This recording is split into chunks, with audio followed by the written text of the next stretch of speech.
कहते हैं जब शब्द खत्म होते हैं वहीं से आदि योगी शुरू होते हैं। आदि योगी जो पहले योगी माने जाते हैं, जिन्होंने इंसान को सिर्फ जीना नहीं खुद को जीतना सिखाया। महादेव कोई डर नहीं, कोई आशीर्वाद नहीं, वो एक संभावना है जो हर इंसान के अंदर मिलते हैं। 14,000 साल पहले उन्होंने योग को जन्म दिया ताकि इंसान अपनी कमजोरियों से ऊपर उठ सके। 7 शिष्य, 112 रास्ते, सिर्फ शरीर के लिए नहीं, आत्मा के जागने के लिए सिर्फ हमें सिखाते हैं ना रुकना, ना झुकना, बस स्थित रहना। चाहे आंधी हो या सन्नाटा, ये जगह सिर्फ देखने की नहीं, ये याद दिलाती है कि अगर विश्वास खुद पर हो तो हर इंसान आदि योगी बन सकता है।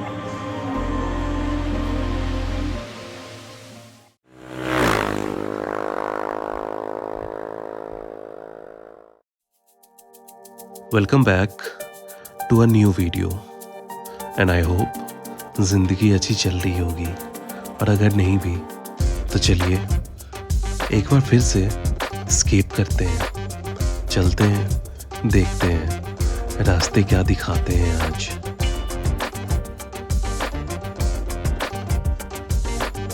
और आज का रास्ता हमें ले जा रहा है आदि योगी की तरफ, जो बेंगलोर से कुछ 60 किलोमीटर की दूरी पे है।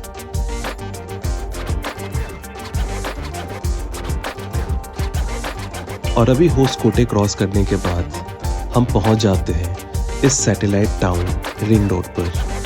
ये स्ट्रेच काफ़ी स्मूथ है, वाइड लेन्स, कंट्रोल ट्रैफिक और राइड का फ्लो बिल्कुल ब्रेक नहीं हो रहा। और हाईवे राइडिंग का असली मज़ा यही आता है, स्टडी थ्रॉटल, स्टेबल स्पीड और सामने सिर्फ खुला रास्ता। शहर धीरे धीरे पीछे छूट रहा है।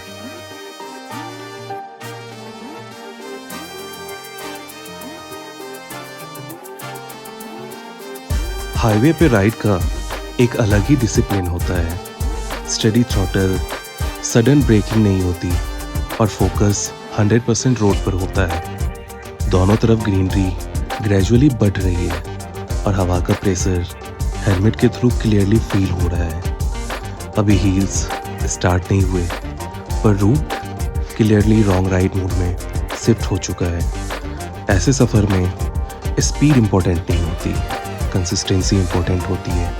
और जब राइड स्मूथ हो तो जर्नी खुद मोटिवेशन बन जाती है। हाईवे कितना भी स्मूथ हो पर बीच बीच में ब्रेकर भी ज़रूरी होता है। ब्रेकर आते ही स्पीड थोड़ा स्लो हो जाता है और राइड हमें ज़िंदगी का एक बहुत बड़ा लेसन सिखाता है। लाइफ में भी अनएक्सपेक्टेड ब्रेकर आ सकता है, पर जो अलर्ट रहता है वो कभी गिरता नहीं। स्लो करो, बैलेंस लो और फिर से थ्रॉटल।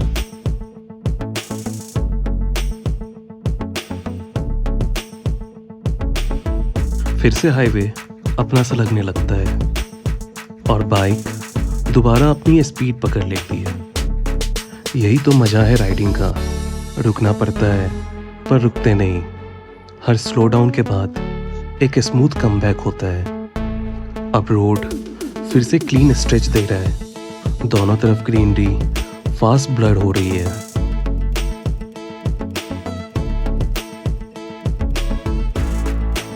और फाइनली सामने कुछ बदलता हुआ सा दिख रहा है। दूर हल्का सा ब्लर पर क्लियरली वो हील्स हैं। अब भी काफ़ी दूर हैं पर उनकी प्रेजेंस फील हो रही है। हाईवे अब भी सीधा है पर नज़र बार बार उन पहाड़ों पर जा रही है। यही होता है डेस्टिनेशन का मैजिक, जब वो दूर होके भी तुम्हें अपनी तरफ खींचने लगे। अब राइड सिर्फ स्मूथ हाईवे वाली नहीं रही, अब उसमें एक्साइटमेंट मिक्स हो चुकी है। हर किलोमीटर के साथ वो ब्लर इमेज थोड़ी क्लियर होती है। और अब हाईवे छोड़ के जब हम लेफ्ट टर्न लेते हैं तो शुरू होता है ईसा फाउंडेशन रोड। अब रोड का फील भी चेंज हो जाता है।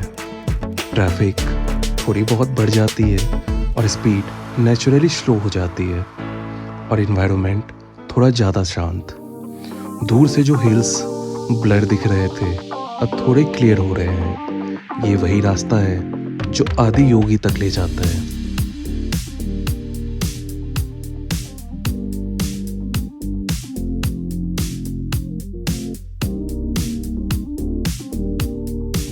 रास्ते की तरफ छोटे छोटे लेक्स, बिल्कुल शांत, बिल्कुल स्टिल। ये लेक्स सिर्फ सीनरी नहीं लगते, जैसे सफर को इंटेंशनली स्लो करने के लिए बने हों। और यहाँ आके आपको समझ आता है क्यों लोग कहते हैं डेस्टिनेशन से पहले का रास्ता ही असली थेरेपी होता है। सच कहूँ, ये रास्ता कुछ अलग ही है। मैं यहाँ पहले भी काफ़ी बार आ चुका हूँ, पर हर बार यहाँ आके फील बिल्कुल नया होता है। शायद इसलिए क्योंकि ये सिर्फ एक रोड नहीं, ये माइंडसेट चेंज करने वाला स्ट्रेच है। हाईवे की स्पीड यहाँ आते ही ऑटोमेटिकली कम हो जाती है, जैसे जगह खुद बोल रही हो, अब धीरे चलो, महसूस करो। दोनों तरफ छोटे लेक्स, सामने हिल्स। हर बार लगता है जैसे पहली बार आ रहा हूँ। शायद कुछ जगह रिपीट नहीं होती, सिर्फ इंसान हर बार थोड़ा अलग होता है और शायद इसलिए ये रास्ता हर विजिट पे नया सा लगता है।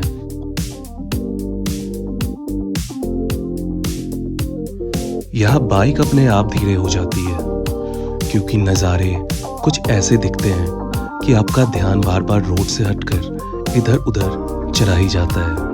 दोनों तरफ पानी के छोटे छोटे लेक्स, पीछे हिल्स का साइलेंट बैकड्रॉप और ऊपर खुला आसमान।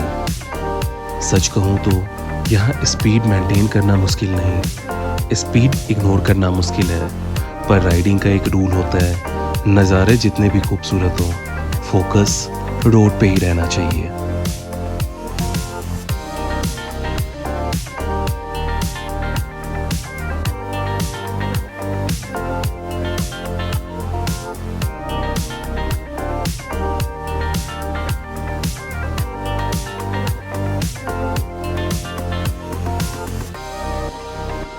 यहाँ राइड करते हुए लगता है जैसे डेस्टिनेशन तो जरूरी है, पर रास्ते उतने ही ज़रूरी होते हैं।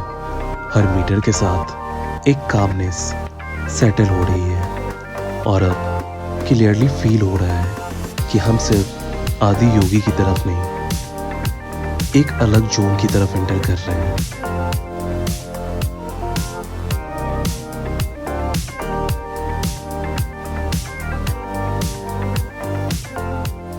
और अब यहीं दूर से आदि योगी दिखने लगते हैं और यहाँ से देख के लगता है कि बिल्कुल हिल्स के बीच में बसा, जैसे नेचर खुद उन्हें गार्ड कर रहा हो।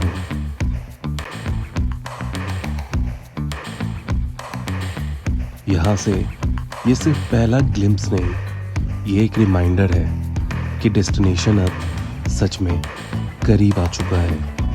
और जब हिल्स के बीच आदि योगी दिखते हैं तब समझ आता है कि उस सफ़र का हर किलोमीटर वर्थ था। और अब बाइक को पार्क करके समझ आता है कि राइड यहाँ तक का था, अब एक्सपीरियंस यहाँ से शुरू होगा। सबसे पहले नज़र पड़ती है इस त्रिशूल पर। 3 शूल जो सिर्फ हथियार नहीं, एक सिंबल है, इच्छा शक्ति, ज्ञान शक्ति और क्रिया शक्ति का। और आगे आदि योगी का वो विशाल रूप, 112 फीट की शक्ति, पर प्रेजेंस इतनी स्ट्रॉन्ग कि भीड़ में भी खामोशी फील होती है।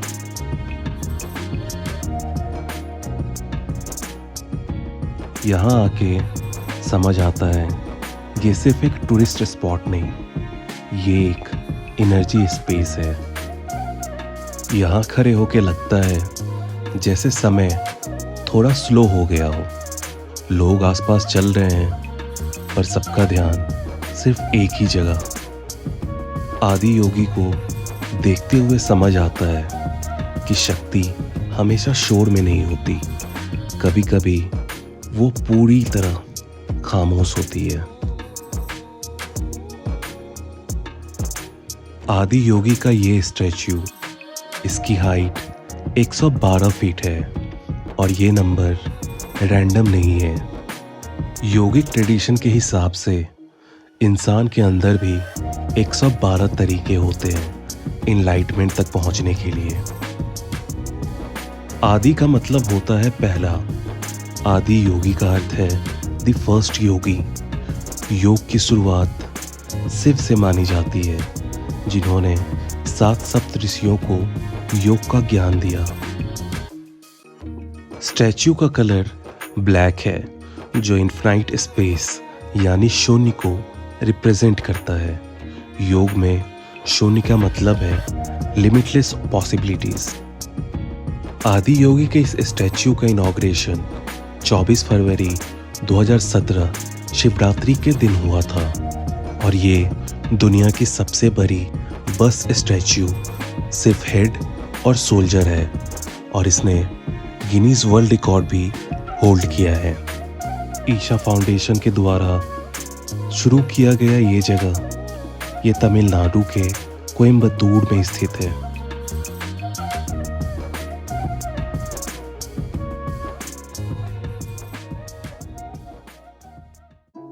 और अब इतनी दूर की राइड और दर्शन के बाद सफर का एक हिस्सा पूरा होता है और अब थोड़ा सा सुकून प्लेट में सर्व होता है। मसाला डोसा की खुशबू और फ्राइड राइस का हल्का सा स्टीम उठता हुआ धुआं। राइड की थकान धीरे धीरे उतर रही है। यहाँ का रेस्टोरेंट बिल्कुल क्लीन है और एनवायरनमेंट बिल्कुल शांत। मेन्यू बोर्ड पे ऑप्शंस काफ़ी हैं, पर आज का चॉइस थोड़ा सिंपल रखा था।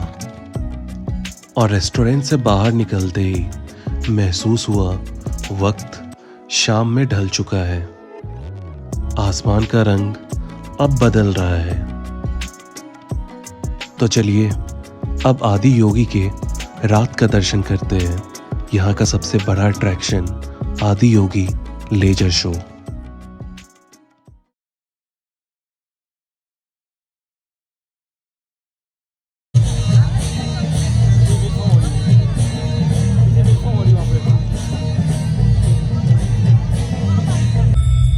He expounded 112 methods of attainment, offering his disciples access to the deepest innards of creation.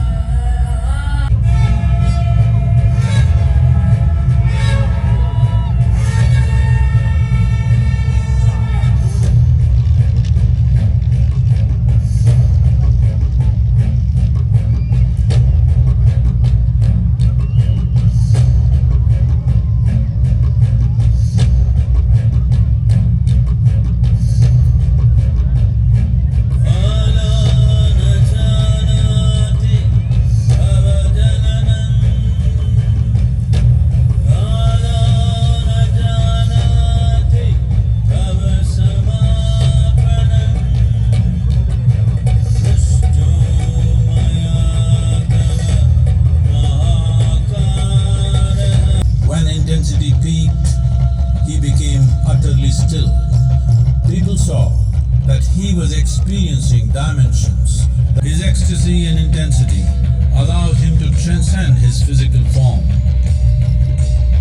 Witnessing an individual human in union with the cosmos, they called him a yogi, as he was the first one, the Adi Yogi.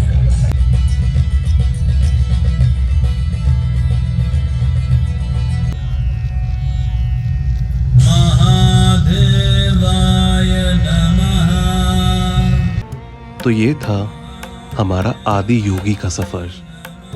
और video अगर आप अच्छी लगी हो तो video को like करना और चैनल को सब्सक्राइब करना। और मिलते हैं फिर से नए वीडियो में नई कहानी के साथ।